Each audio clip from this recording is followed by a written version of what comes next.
Hi, இன்றைக்கி ஒரு புது டிஷ் பார்ப்போமா? பெப்பர் எறா செய்கிறது எப்படின்னு பார்ப்போமா? இங்கே பாருங்கள், நான் பெரிய பெரிய எறா வாங்கி க்ளீன் பண்ணி காரம் போட்டு வச்சுருக்கேன்.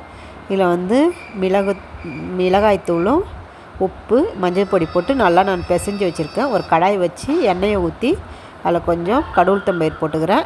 போட்டு நல்லா பொரிஞ்சு வரட்டும். பொரிஞ்சு வந்ததுக்கப்புறம் வெங்காயம் கட் பண்ணி வச்சுருக்கேன். வெங்காயமும் கருவேப்பிலையும் சேர்த்து அது கூட நல்லா வதக்கி விட்டுக்கிறேன். வெங்காயம் கொஞ்சம் அதிகமாக போட்டுக்கிறேன். எண்ணெயும் கொஞ்சம் அதிகமாக தாங்க வச்சுருக்கேன். இதுக்கு எறா அப்போ தான் கொஞ்சம் சாஃப்டாக இருக்கும். அதுக்காக நல்லா வதக்கிங்க. தக்காளி பழம் கம்மியாக போட்டிருக்கேன். ஒரு தக்காளி தான், அது பெருசாக இருந்தது, கட் பண்ணி நான் போட்டிருக்கேன். அதில் இப்போ நல்லா வதங்கி இந்த கண்டிஷன் வந்ததுக்கப்புறம் நீங்கள் காரம் போட்டு வச்சுருந்த எறாவை எடுத்து அதில் போட்டு நல்லா கலந்துக்கோங்க. அது நல்லா அந்த வெங்காயமும் எறாவும் நல்லா ஒன்றோட ஒன்று மிக்ஸ் ஆகணும். அந்தளவுக்கு கலந்துக்கோங்க. இதில் வேறு எதுவுமே சேர்க்க தேவையில்லை. பெரிய பெரிய இறாலாம் சக்கை மாரி இருக்கும். அதனால சிலவங்க அதை வாங்க மாட்டாங்க.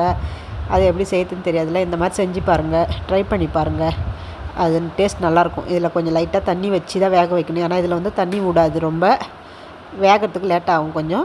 அதனால் தண்ணி வச்சு இந்த கண்டிஷன் எண்ணெய் பிரிஞ்சு வந்த அளவுக்கு வெந்துடணும். வெந்ததுக்கப்புறம் இப்போ இதெல்லாம் நான் பெப்பர் தூள் போட்டுக்கிறேன்.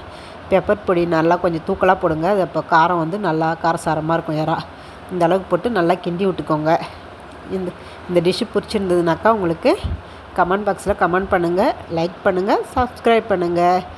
சுட சுட சுவையான மிளகு இறால் ரெடி.